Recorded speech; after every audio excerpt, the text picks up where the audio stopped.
You are now rolling with the MO4 podcast with JT Pender and DJ Clinton Tarantino. Presented by Yo, what up? What up? You're on the MO4 podcast with your boy JT Pender and Clinton Tarantino. Episode 2. Finally, we're back. We're back. We're almost way overdue again, baby. It's been a crazy 30 days, 45 days since the last time we got in here to record and put something together. But feeling excited about this one. How you feeling, Clint? I'm feeling good. Yeah. It's been way overdue. Yeah, So. we had some things come up over the last month and a half, but we're here and we're doing it. So Yep. yeah, we're back on track. Kicking things off on the right foot. Yeah, man. I mean, we're here. We're doing it. We got first of all, we got to thank our sponsor. That's right. That's this is new. This is new for us. So we gotta. It's Pike Place Roasters Coffee Verb is a new amazing reverb plugin based on sustainably programmed algorithms, a nut-centric and full-bodied reverb response based on Colombian and Brazilian growers' bean algorithms. Coffee Verb creates buoyant effects that elevate personal creativity and heighten situational awareness. Pike Place Roasters sources all of their algorithms via a small sustainable footprint in a low emissions programming environment on totally renewable energy. This is an amazing reverb plugin. This is just groundbreaking. This fucking blows my mind. These guys are new on the scene. Coffee Verb is the reverb. It's really the only reverb that you'll need to wake up your music production. Check it out today. Thank you guys for sponsoring our podcast. That's the Pike Place Roasters. And with that, Wow. it's we'll get that into the plugins anonymous, but we got that plugin because we had a good response on episode 1. I think we netted like $2-3 million that episode, so that was good for us. Right. And working up towards the goal of 5 million an episode. Yep. Joe Rogan status. Yep. He's coming for us. Yeah, but no, we're actually getting our shit together. And we have some exciting stuff to touch on today. We're going to talk about a Shaper Box. Yep. Cable Guys Shaper Box. That's a plugin that I just got into. I don't even know, how did we start that one? I think you found a deal on it. We found a deal on that, I think, on Plugin Boutique. Yep. And it's just give it a shot, and it was definitely a worthwhile addition to the collection. Right. So we're going to talk about that. We actually used it on the theme song for the podcast, the soundtrack that pops in. So we'll show you what we did with that and some of the things we've learned. And it's such a dynamic plugin. We'll probably touch more on it later. I actually think that you might have got into that because of it was the time effect. Oh yeah, they had the halftime sale on that. Yeah, the halftime, right? And I was looking at that, and I ended up picking that up and then never using it. Yeah, I honestly haven't used that either. And then I got into it recently, and it's pretty surprising. Yeah, it's sick. The automation is pretty easy with that. That used to be something difficult to do. That's another one we'll have to touch on.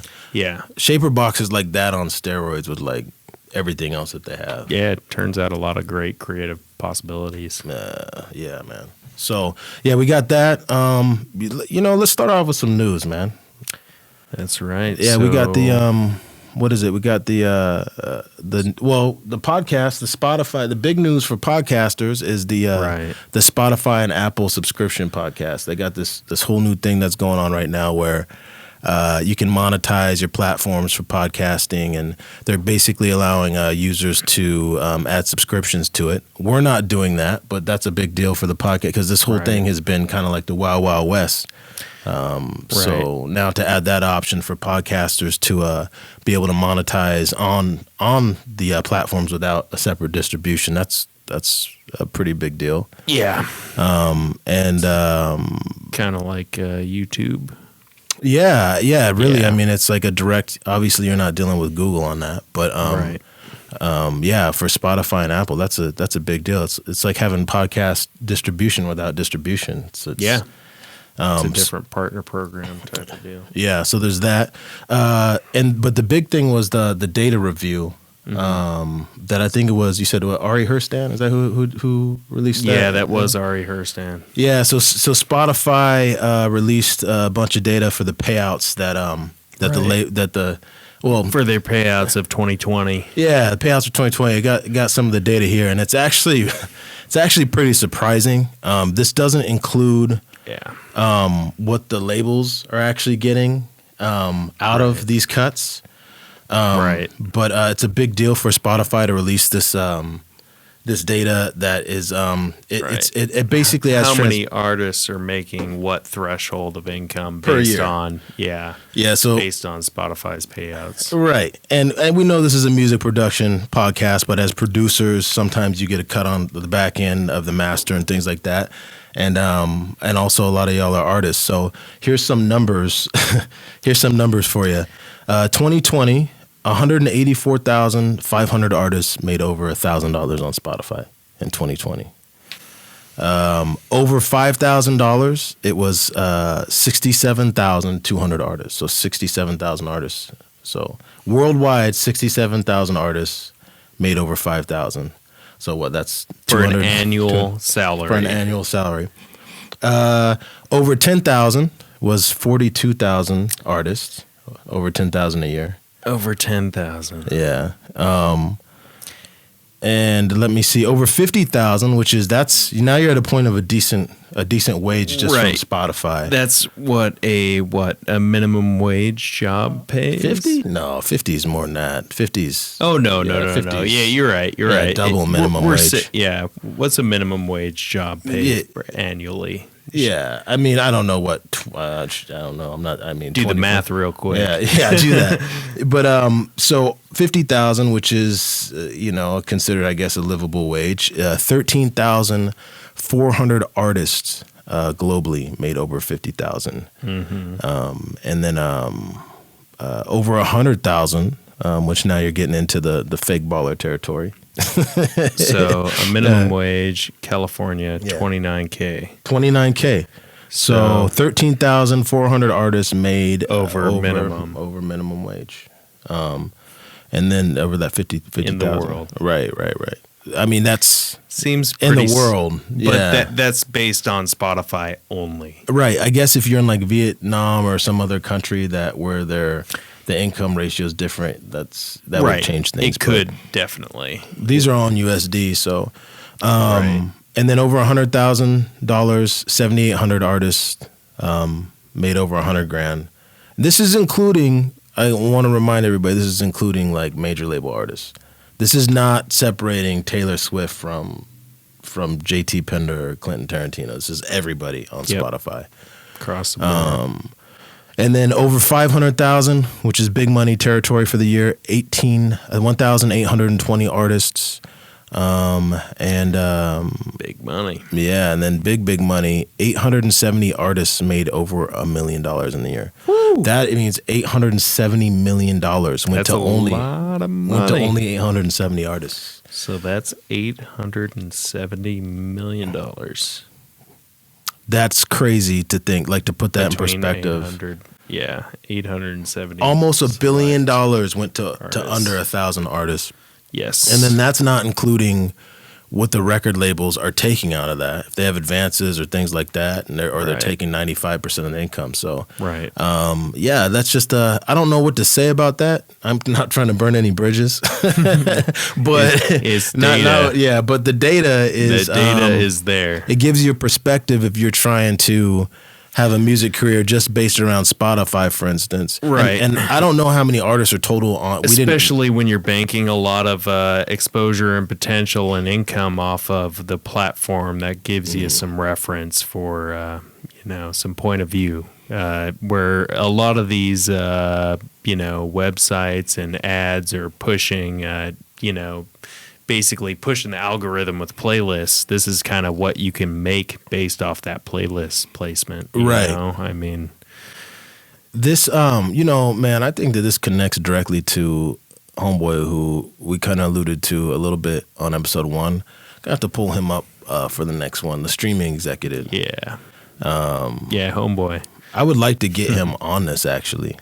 That would be great. Talk to him about these numbers and his routine. But I'm gonna leave that out right now because I don't know legally what to do on this or that. But we'll look into that. Yeah. So the point being made is that although music is more accessible than it's ever been, and your production is going to be more accessible than it's ever been, the pot of money is probably bigger than it's ever been in terms of royalties, but it's going to a very small amount of artists who are most likely on major labels. Yes.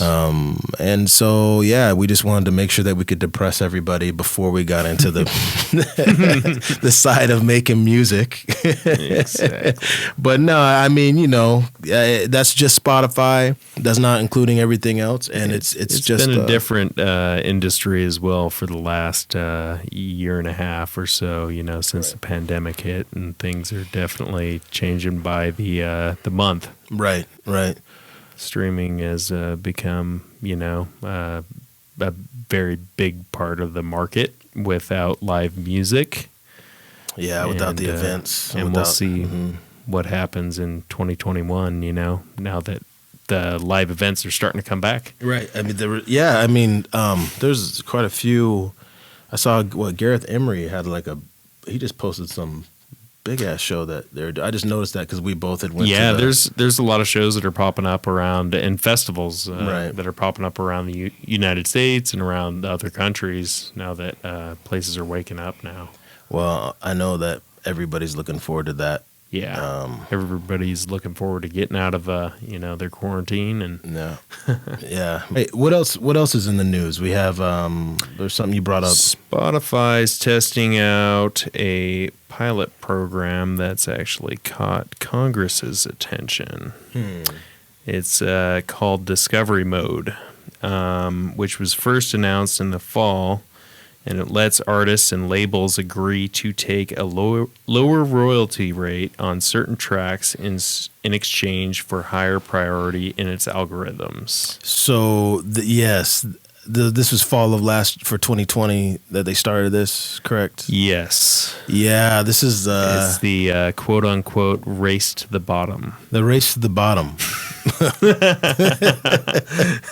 In basically an already competitive market and somewhat oversaturated, it's not making income any easier for folks like us. So the deal with this program is what you agree to a disc.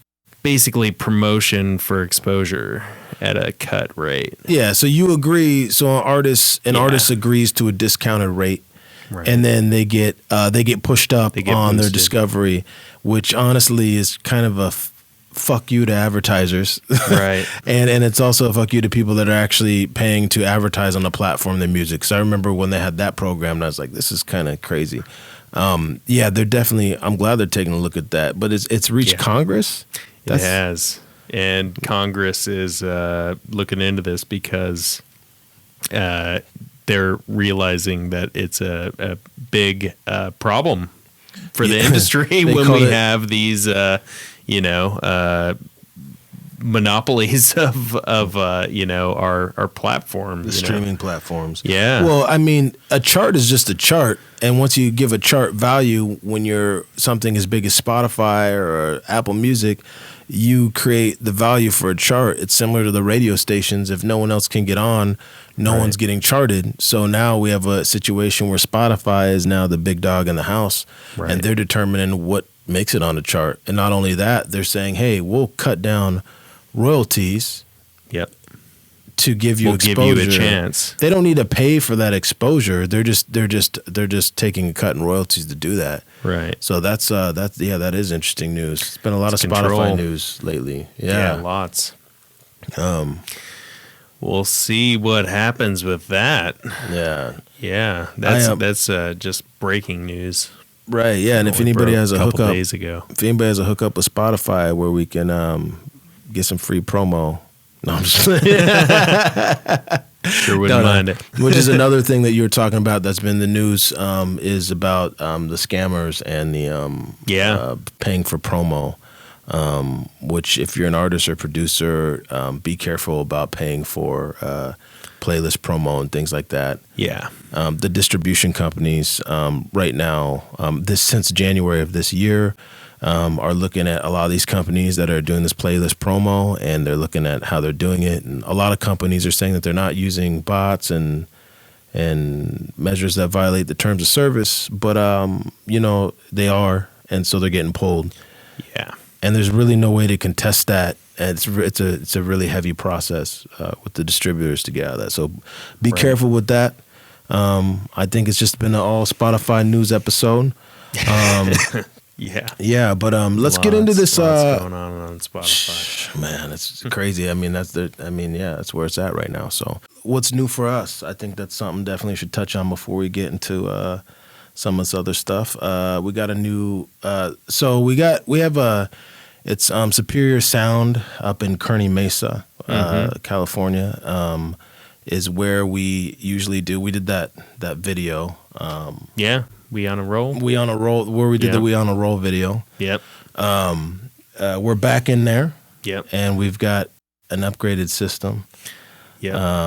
Which is got some Mackies. Some Mackies. Yeah, we got a couple of Mackie. What are they? 15s. Dumps. PA 15s, and then the sub, the 18-inch. Yeah, sub. the 18-inch sub. Yep. We're just getting that set up.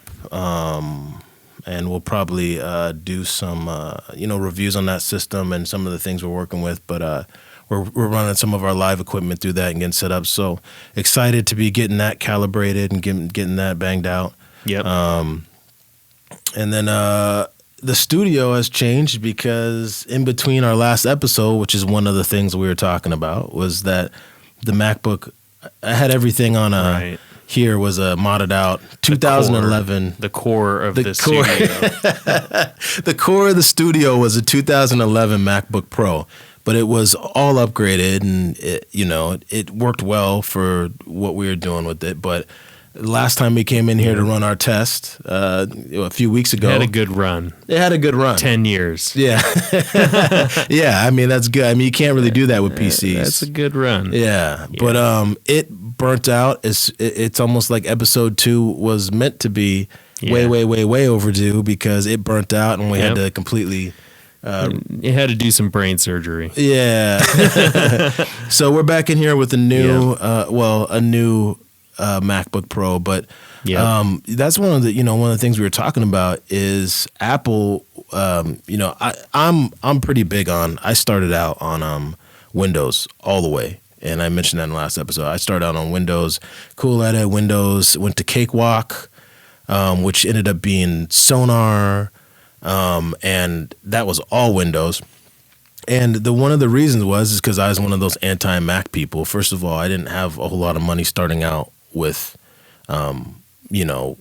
making music back then. So you're going to start, what you begin with is what you're going to stay with. Right. So I will say that I did not like the idea of Macs back then. They didn't have a lot of like usable refurbished Macs or used Macs or whatever. Yeah. So I was very anti-Apple, anti-Mac with that.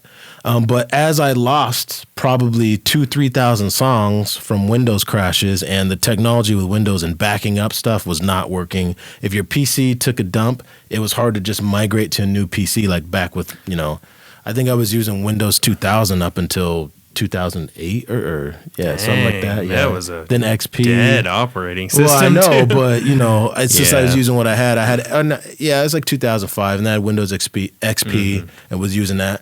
But I lost I used to fucking. Well, at least it wasn't Millennium Edition. Yeah, that's true. That was bad. Yeah, that was bad as soon as it came out. But no. So anyways, yeah. So I can say that this migration from this old MacBook, that MacBook Pro was running. I use Logic Pro in the studio here at the sweatshop, and it's been dependable. That year did have some issues, but migrating from Cool Edit Pro to Logic Pro I probably should have been on Logic Pro back then. But migrating from that 2011 to this is a 2015, which I'll talk about in a minute, was easy. I mean, way easier than I could never do that on a Windows PC. I lost enough tracks. What I was gonna say is I lost enough tracks. I used to cuss out Bill Gates. I'm not gonna lie, dude. I was crying one time. I lost like 2,000 tracks. I had a backup. The fucking hard drive I had, the main drive, took a shit for whatever reason. I don't know if you can blame Windows for whatever. It's like, and then my backups wouldn't restore.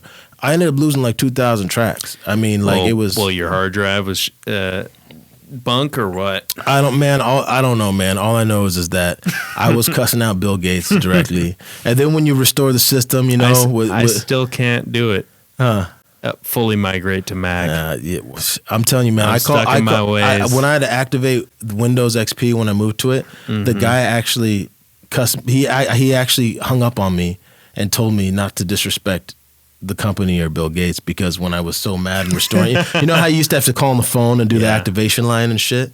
And I was just drunk, just going off like I was so upset. I was trying to get it back as soon as I could, and it was just frustrating. But anyways, the migration has been good, but the thing I noticed about if you're looking into, maybe you're a Windows PC user right now and you're considering moving over to Mac. Fruity Loops, a lot of people use Windows because Fruity Loops is now on Mac. It's now on Mac. Yeah, so a lot of the FL Studio guys can. I still haven't fully converted, so. Right. Yeah. I understand that. And that's why I play both sides. Right. That's why that's why we're here is because we obviously some things we don't see eye to eye. It'd be a boring ass podcast if everything we saw eye to eye on. Yeah. But, I can't, like I said, it has been good. Now you've had a lot of frustrations with Windows, so have I, but I still continue to enjoy the struggle. I'm not going to say why you love the struggle because I'm not going to fucking pin you on this podcast, but I know why you love the struggle. It's because I love Bill Gates. Yeah, all right. It's a little easier to do some things on Windows than it is to do on Mac. Absolutely. It's a little cheaper to do things and to test new software and stuff, but that's besides the point. But the hardware, everything, more possibilities. Right, and we weren't even planning on getting into this on this episode. But you have a lot of stability with Mac. You do have a lot of stability, but you do pay a lot for that stability. You do. But I will agree with you on this, and this is where I'm going with this. The reason we were going back and forth about should we get the new laptop? The new laptop was it's like $6,000 maxed out or something, and I think we're up to this is a nerdy podcast, so I don't want to hear anybody bitching about this. We're going to talk technical shit. I think this laptop has 2 terabytes SSD, and the old one did too. The new one is 6 Gs to have the same specs or something. It's crazy.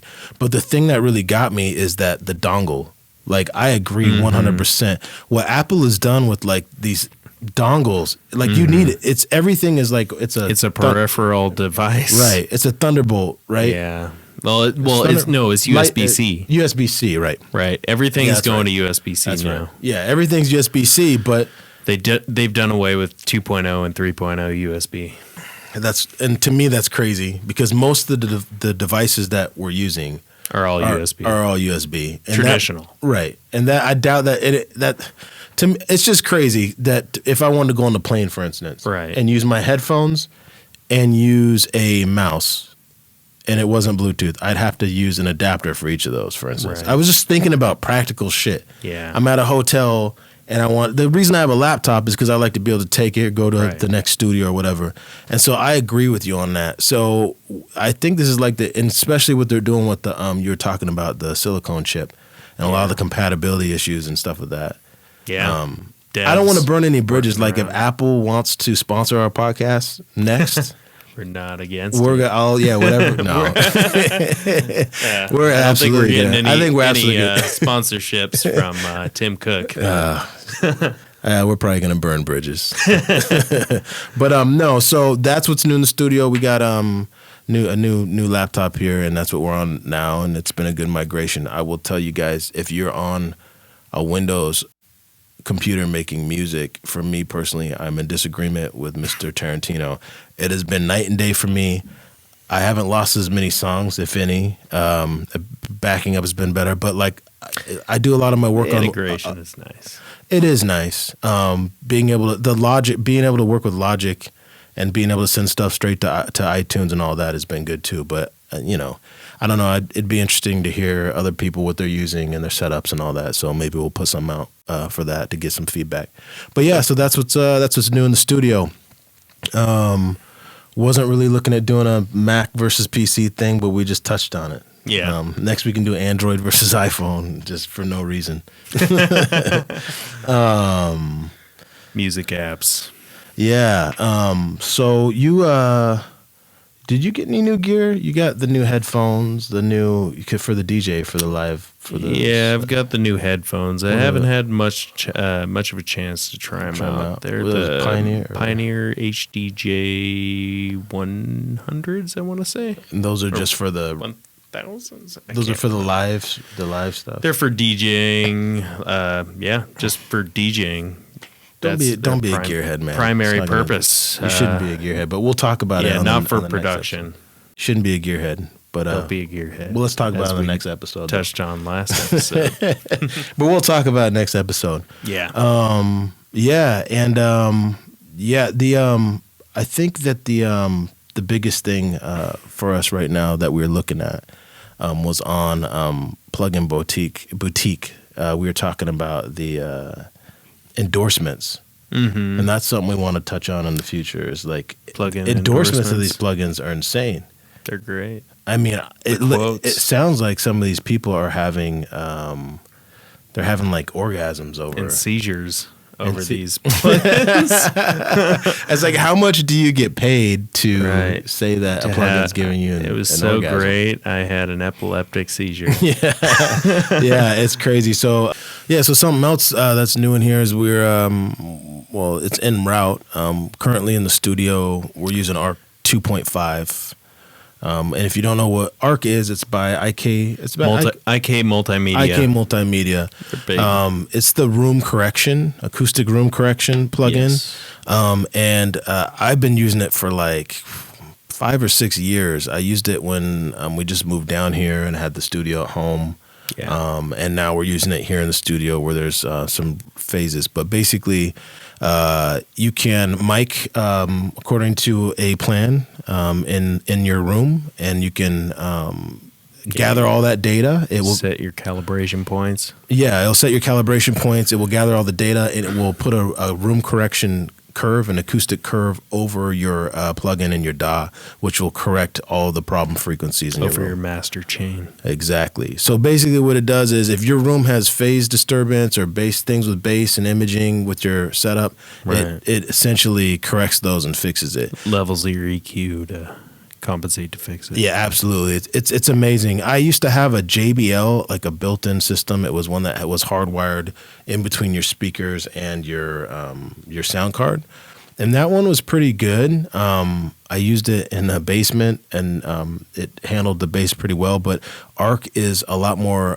dynamic in how it adjusts to different things, and also it allows you to model different speakers. So if you want to test it like it sounds like a boombox, it has different curves. However, I have noticed since we got to this studio where there's like concrete walls and a different setup that the sound changed a lot. I use I'm still stuck on these Event 2020 bass monitors that we use in the studio, and I've gotten pretty used to them. They have really good amps, and I just haven't felt a need to. I mean, I love them, but their sound has changed a lot with ARC. And so the new upgrade, it does the mic settings doesn't just do one set level of the plan. You actually can do it 6 inches above and 6 inches below, and it does like a 3D. Do two different measurements in the same calibration. Right. So for two different heights. Yeah, so I'm not sure for anybody that doesn't know what it is, I'm not sure if I broke that down perfectly, but basically you mic your room, you detect everything that's right or wrong about your room, and you adjust the bad things and make it sound good, try to make your setup sound even. Basically, it flattens your sound. Right. So comes with a tune mic, like a reference mic, that's supposed to be tuned to be flat, that matches with it. So you're getting the most accurate representation of your space from your speakers to your ears. Right. And and not only that, it also alleviates a lot of the bass disturbance if you have a subwoofer too. You can actually use it with the sub, right? Right. Yeah. So yeah, you could use it. Yeah, I mean, really, what it helps with is in scenarios where you don't have the most ideal treatment in your room, and it's going to help compensate for where you have problems in your room. Yeah, it's great.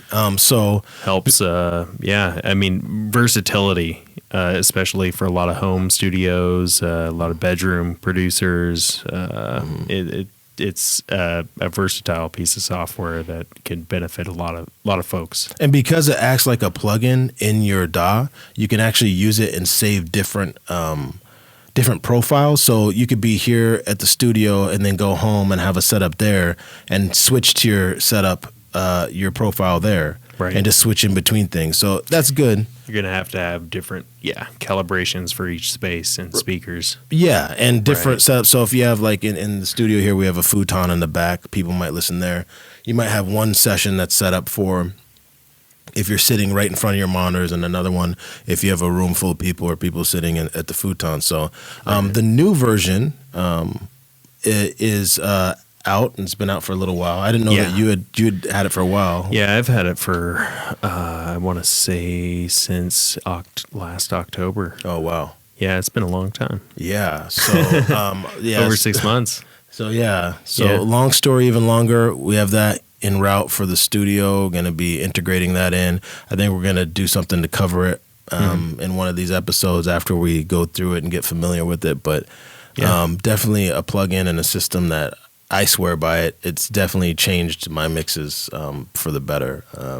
And if you're one of those people that's doing music, especially at their house, definitely recommend it. I think it's like $150.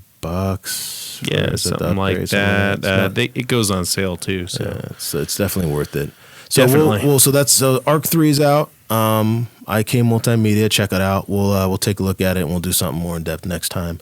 And I think that's really what's going on in the studio. Let's get into this. Let's get into the MO4 ad. Let's talk about this. Well, I keep calling it the sauce, but it's changed. It is Drip. The Drip now. They changed their name. Is it Drip or The Drip? It might be The Drip. The Drip, whatever it is. Yeah, whatever it is. It sounds like kind of like an STD. But it's. I think maybe they changed their name due to conflict or something. But let me pull this up real quick. Yeah. So we had talked about this in episode 1. We want to take a look at different ads that we see in the business, and just take a biased look at them. And hopefully we don't burn any bridges. I don't want to burn any bridges, but some of these, some of them kind of deserve some critique where it's due. Yeah, as a producer, there's a lot of marketing hype. Yeah, targeted at a lot of folks that are coming into the market that are looking for something to give them that edge. And a lot of folks are trying to push the hype on a lot of these folks to really, dig into anybody that could be targeted. So let's talk about it. Let's talk about one-click plugins. We talked about in episode 1. Yeah. How do y'all feel about one-click plugins? Right. It's as a producer, I get it. Like, we all have shortcuts we take. Yes. When do you draw the line between being lazy and being creative? I guess if you have artists like Homeboy, like I sent you that article with Homeboy sold a statue that didn't exist. He sold the NFT. I don't know. Was it an NFT? I don't think it was. Was it? It was. It was an NFT? It was an NFT. For 18 G's? Yeah, for 18 G's. I didn't even read that. All I know is I thought he put a fucking glass box. I don't have the details in front of me. An invisible sculpture. An invisible sculpture and said it was something about Buddhism, or I don't know what the fuck he's talking about. Sold that shit for 18 G's. Yeah. Which is more than, as we learned earlier, 42,000 artists, more than that. 250,000 artists on Spotify don't even make. Now 18 G's, 18. You're at the 42,000 mark. So he sold that for what 60,000 artists on Spotify make in a year, and it's nothing. It doesn't exist. So right. there is a lot of hype out there right now. So besides that, when does your creativity with, I don't know how it just paralleled that to one-click plugins, but when are you being creative and going, oh yeah, this is, because really what a plugin like the Drip is, or Drip, is something that's going to make your sound interesting. That's what they're trying to target. So, I mean, basically you feed it something, some source material, a synth or anything, and it's going to mix it up.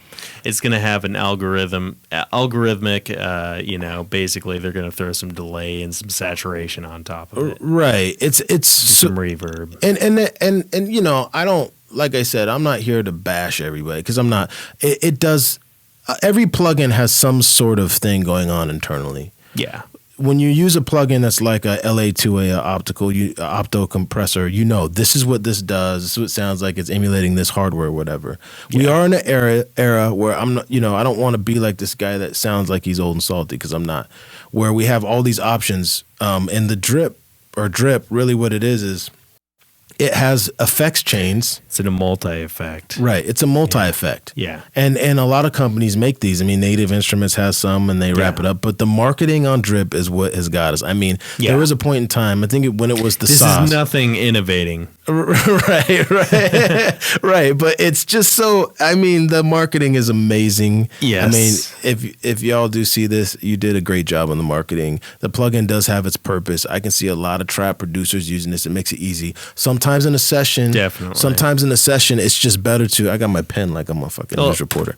Presets make a multi-effect. Yeah, I mean when you have a great palette of presets, it's great. Yeah, I mean if you lack inspiration, and you just need to do something, and you need to turn a sound from boring to interesting, right? I mean, couple clicks on a couple presets, and it's perfect. No, so we'll get into it. So let me see. Let's take a look at. You want to look at the YouTube, the first original ad, because this is the one I saw. Let's do the Instagram, and then let's do let's check out those. We'll show y'all what we're talking about. Y'all can chime in or whatever.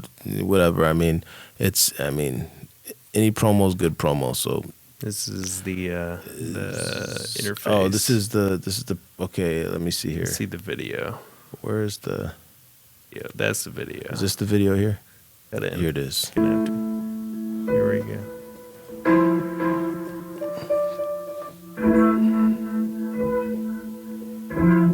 Literally 2 clicks and it's perfect. And the melody, fire. Damn. I mean, it does sound good. It does. For what it is. With this? Oh, let's try. Let me give it a little drip. This guy. Fire. Ew. This is my first time ever using the Drip plugin. That guy was just too over the top. 2 clicks and it's perfect. 2 clicks. Ooh. Not 1. 2. I like that. Ooh, that's wavy. Oh, the waves. And then without it. Oh yeah, big difference. That sounds real good. Honestly, to me, it sounds like sausage fattener. A bit more interesting, a bit different, a bit more unique. Throw some Drip on it, and a bit more unique. Presets, and then you're just gonna get like a totally different vibe. I think the one I'm gonna go for is Big Time, and then just turn down the overall. So it's just subtle on the sample, but it still sounds sick. 2 clicks. 2 clicks and it's perfect. I think that sounds way better now. Jeez. Definitely something for like Rod Wave or Jack Boy. Hey. This guy's a lot better because he's not. Yeah, he's not hard selling it. Right. Like the first I three did buy guys his were. chord pack though. That guy's? Yeah. It sounds like fuller, fatter, more rich, deeper, better, just better. Just better. You obviously know that guy knows what he's doing. Just better. It's just better. Yeah. Yo. Okay. Yeah. All I right. mean, only with the Drip can you make that face while you're making beats. Yeah, after that 2 nasty. clicks. That's when you know it's good is you get that nasty. The nasty face. Yeah, I'm torn. I feel like I do. I make my own chains for everything. and I have used multi effects on different things, but the marketing is just incredible. Like they're saying, it makes it unique. The pitch is that it makes it unique and better, but it's somebody else's chain. So the irony of using someone else's chain, You make it sound the same, and then there as was everybody else is using it. Yeah. So if you go 2 clicks in from when you open it, you'll sound like every other drip user. Right. I mean, there's only so many different sequences of 2 clicks. I mean, it's, I don't know. I don't know if it's in the coffee verb level yet, but we'll definitely keep checking it out. Yeah, find out it's more develops on coffee verb. What's that? We'll find out as more develops on coffee verb. Oh yeah, I mean that plugin's going to be going places, especially because it's sustainably produced. I think that's a huge deal for a lot of. Do they use solar power on their?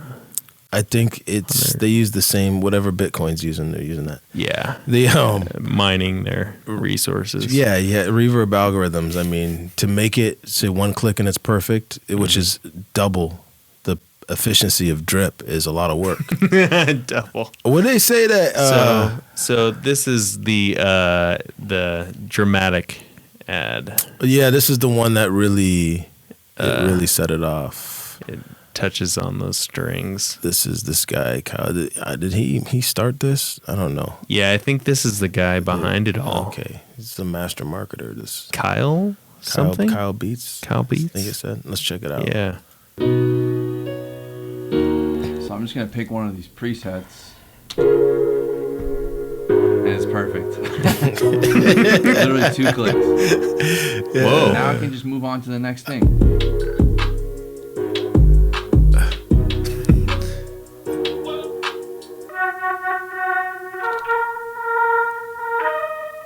So this is before.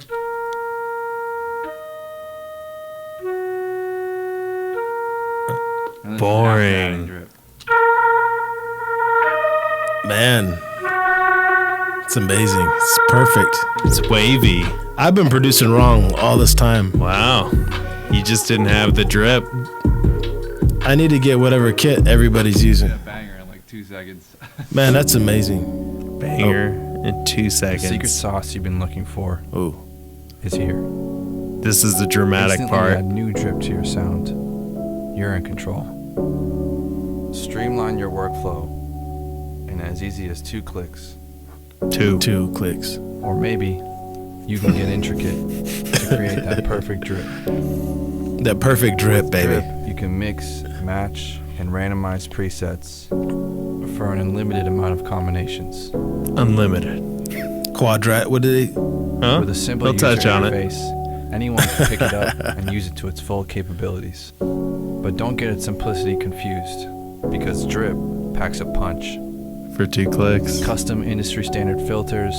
Doesn't 4 that types of negate itself? saturation, Quadratic reconstruction, soft clipping, hard clipping. Quadratic stereo reconstruction. alternating, Dynamic LFOs. What is quadratic reconstruction? To create dense sounds. The amount of drip you add is up to you. Quick, easy, and powerful. Drip it or drop it. Damn. I'm sold. What are you waiting for? So wavy. It's all wavy. I mean, okay, that is amazing. That is an amazing. Wasn't that dramatic?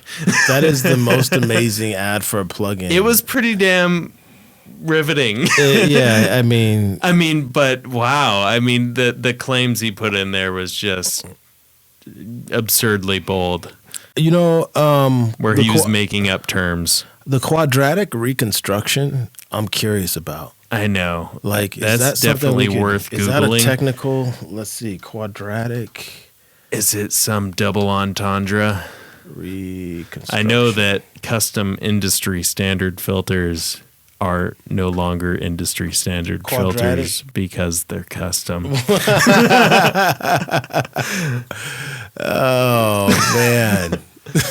that is your logic is sound on that one, man. All right, so this is a technical paper, so maybe we're just stupid.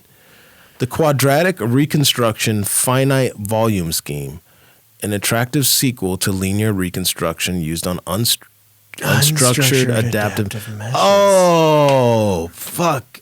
I didn't realize we went through all this Wow. to put it in the trap beat. I honestly do not know what quadratic reconstruction is, but No. it might be something new. Maybe that this is makes new it- to plugins. It makes it wavier. Yeah, It's a that's the wavier wave. thing. Yeah. Whatever, man. Hey, big up on the marketing. Y'all Yeah. did your thing. I mean, I think it's Definitely. We'll have to check it out. I mean, right now, because we're basically just hating because I haven't gone out of my way to install this plugin or I try haven't it. either. So maybe we'll have to do that on the next episode Well- after we give it a good trial and say, Yeah, I mean, we can't be. First of all, there's two rules to this show, there's to this podcast. One is don't be a gearhead, which we violate, and two is don't burn any bridges, which we violate every single episode, and that's going to be probably the pattern of it. Maybe Kyle Beats. I don't know. Hopefully, he doesn't take it personal what we're saying about it, because this is an ingenious marketing, but it does leave you with like, damn, like there's some shit I don't know. So I guess we're back to the question. though. exactly. Back to the question. Yeah.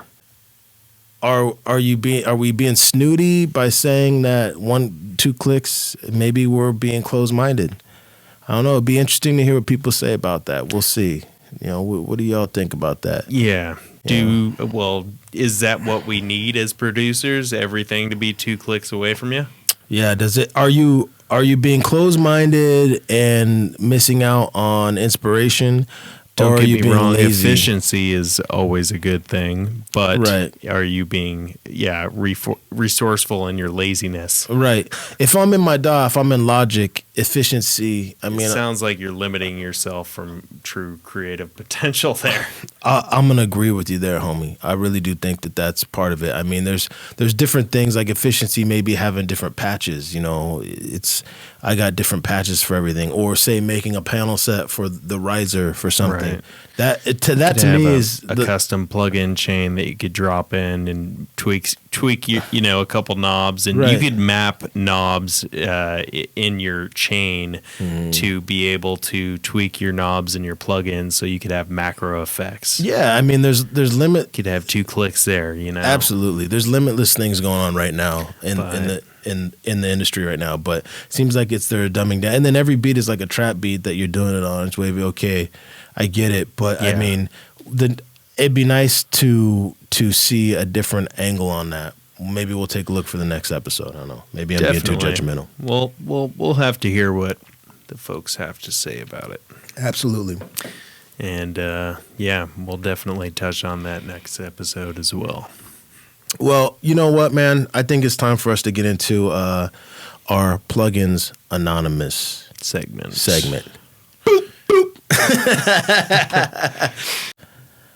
And the song is, for some reason, we keep calling it the Batman song. And we originally called it the Juvie song because it was like a juvenile, and then it went into 5 different versions. But here we are, though. Back that ass up. And you'll know this song if you watch this, because it's the intro song to this. And so I'll just play it raw out of the session, and then we'll dig through it and see what we did with Shaper Box, and we'll mess with some other stuff. How about that? Bam.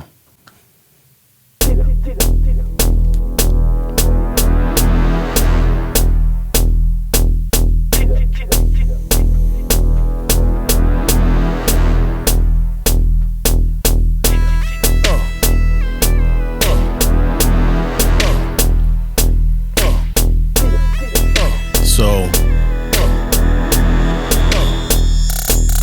beat.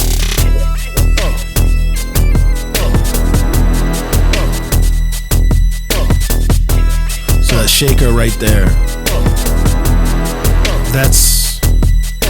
That shaker right there is the first one that we put into.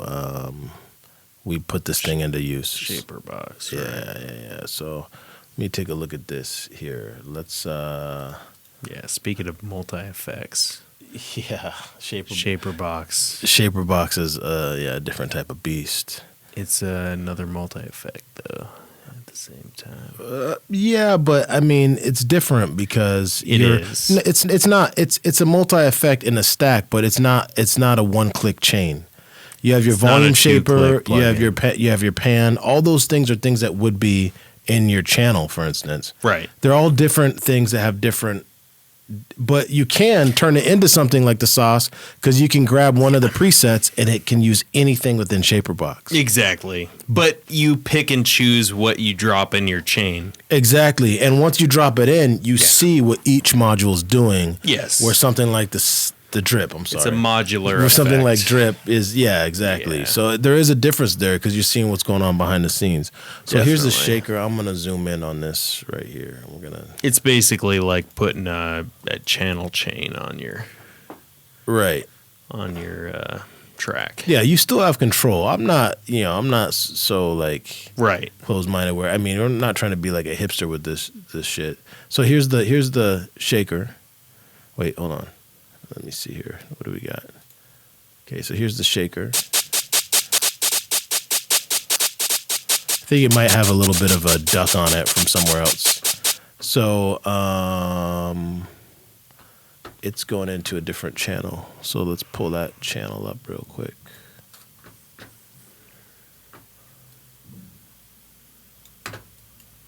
So let's get down to the beat so I can hear the beat real quick.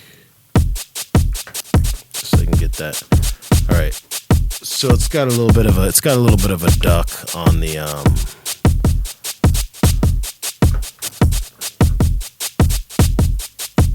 So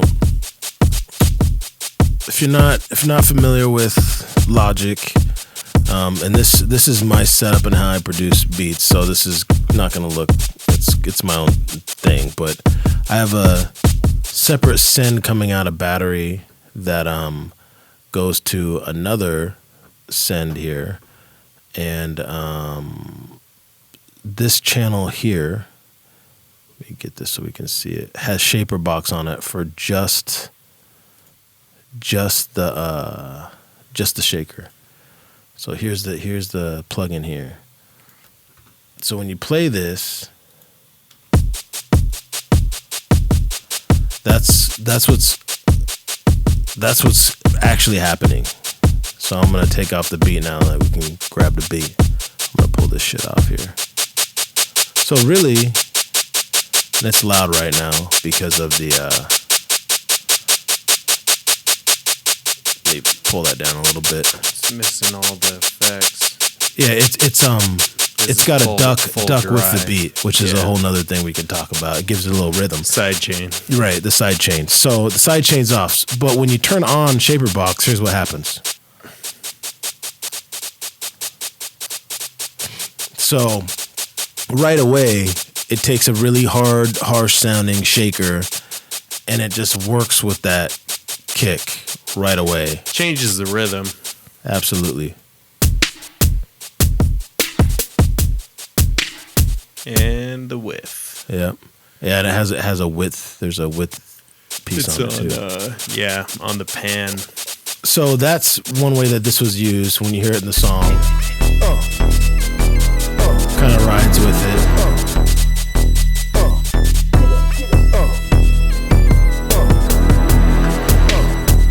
So that's how we use it in this. We used it to add more rhythm with the shaker, but there's a lot of other things you can do, and we had talked about that. Here's the bass line of the song, and this is now we're just going to get into experimenting to show you. So I think this is just a simple. Yep. Okay, so we're gonna go ahead and drop. Let's drop it on here. We're going off the fly here. We don't have anything pre-set up, so we're gonna mess with this bass line here.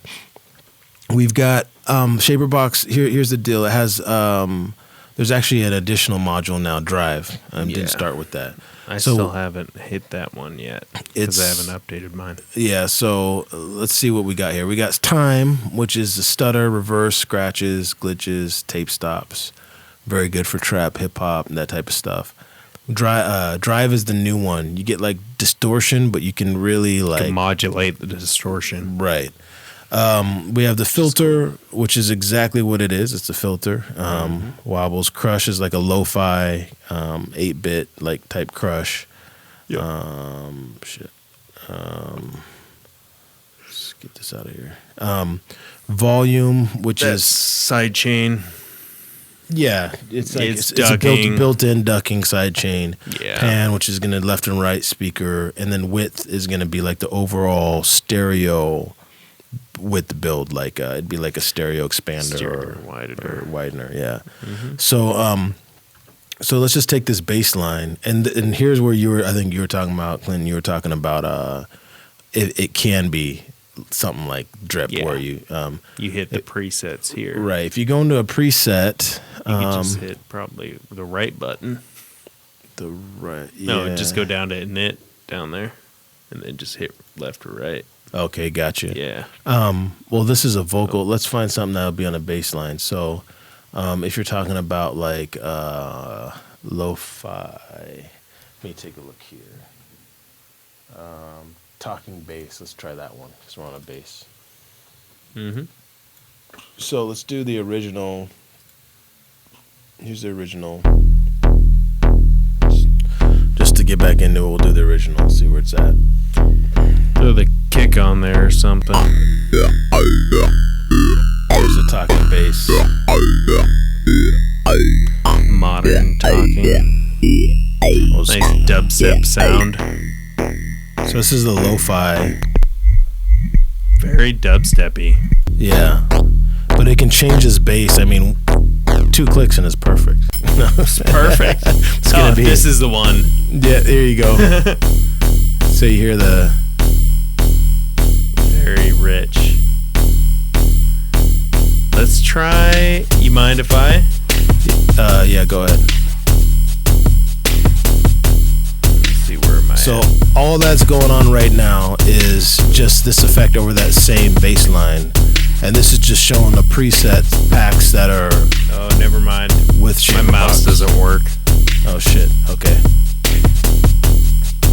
You sure? Try again. Nothing.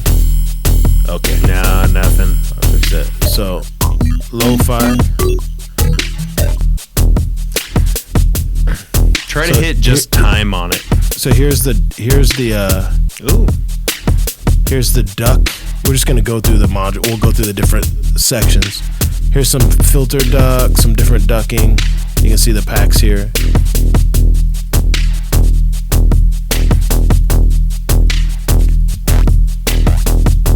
So a lot of these presets were previously made. So this would be close to some drip-like stuff. 2 clicks and it's done. And recommended if you have headphones. If you don't have headphones on, put them on so you can hear some of this volume and the things that are going on here. Yep. Okay, so that's the ducking. We did lo-fi. Let's go take a look at compress. Run through these real quick. This is subtle, more effect. This is all about just on the bass line. It's not going to be the same. Scratching is going to be more dramatic. This is.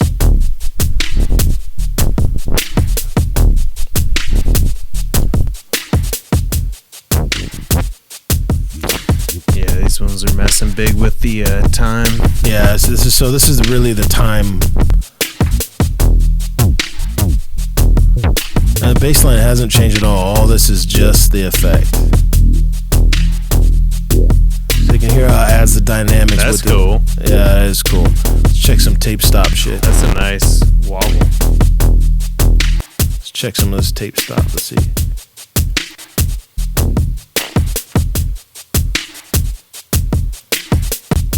That's cool.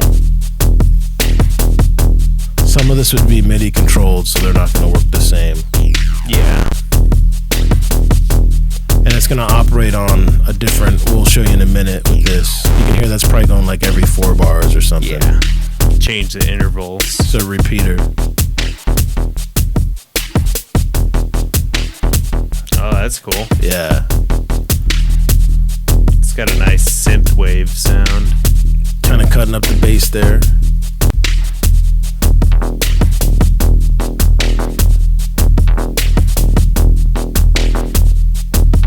So instant remix. This is like where I go for my drip type stuff, because these, if you're really struggling, this would be a good counter example. Baseline, I don't know as much, Not but really bad. yeah.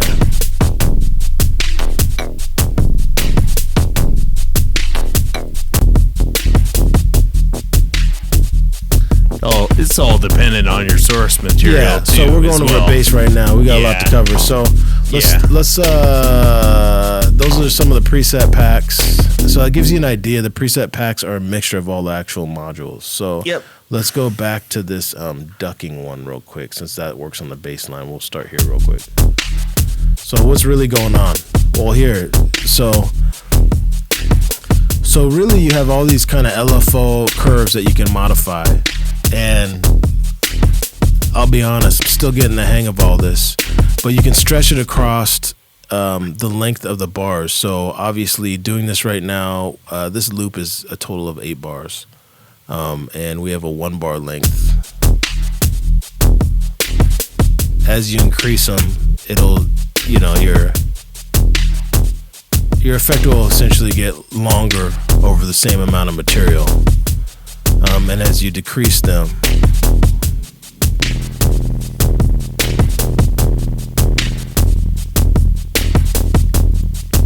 it's going to get shorter. So that can change how you do the effects, and that can change how to apply them. So for basic stuff, you can do volume, you can do pan, and it's really easy to get some really good results out of it. So we took a look at the bass line. Now let's take a look at like this bend on here and try it on something else. Give it a more dramatic like change. Here's the original.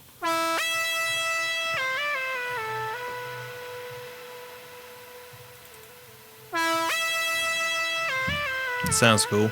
Yeah, so here's with just one preset on there. It's got like a Gives it some rhythm. time, filter, Gate. volume, pan, and width all on here. So I'm gonna take these off.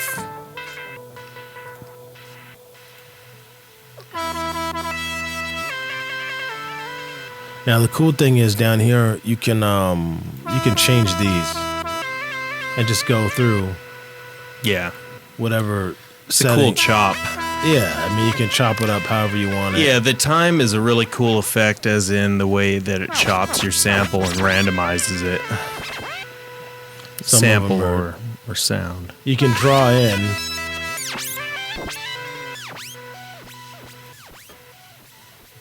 And another thing we do with this is like we'll use it as a send. So you only turn it on the send once in a while, then turn it off when you want to really switch it up. Yeah. You could have did that with that shaker too to do a send on that. So that's that. That's time. Here's what the filter's doing.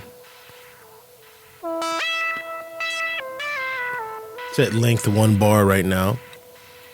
If you change that, this will give you an idea how the filter kind of slows down. So very slick. Here's the volume. Volume's cool too because you get Yeah, a lot it of is. stutter and a lot of different effects like that. You can go into these rhythm modes.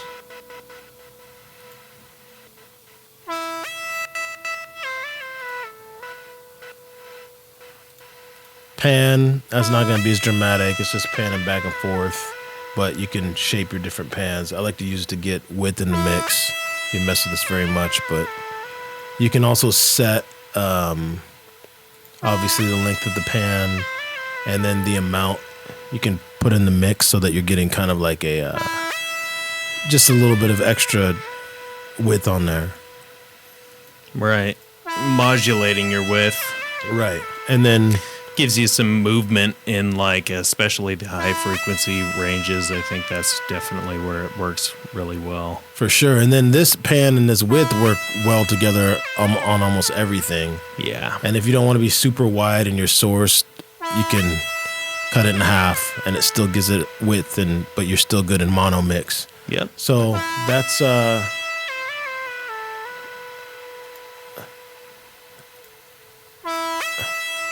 a good example of kind of what you can do with this on a synth. I'm gonna do one more thing. Tarantino, let's take a look at the beat, the entire beat, because the remix function, just to give an idea of the power of this on a whole beat, is pretty crazy. So this is the beat for it, obviously, and just to give an idea of all the modules, this is more of the one-click type thing. We'll load this up and we'll do the remix presets, so you can still get that, you know, messing around inspiration type stuff here. Yeah. Let's see. It's over the instant remix. This will give you an idea.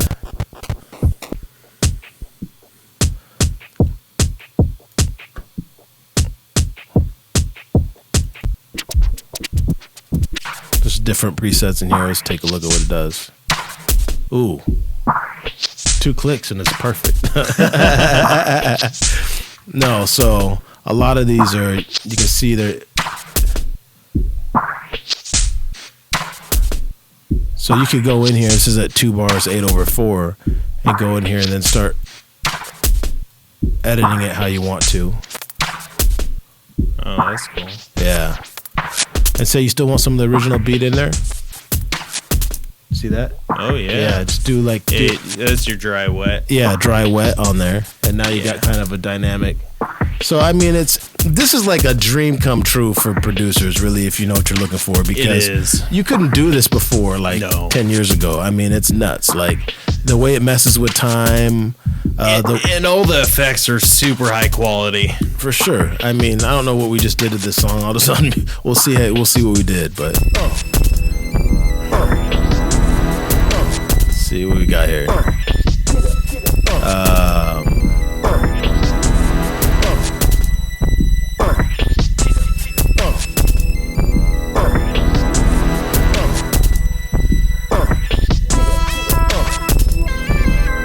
Yeah, so I mean, you can chop up a song pretty easy, especially if you're doing remixes.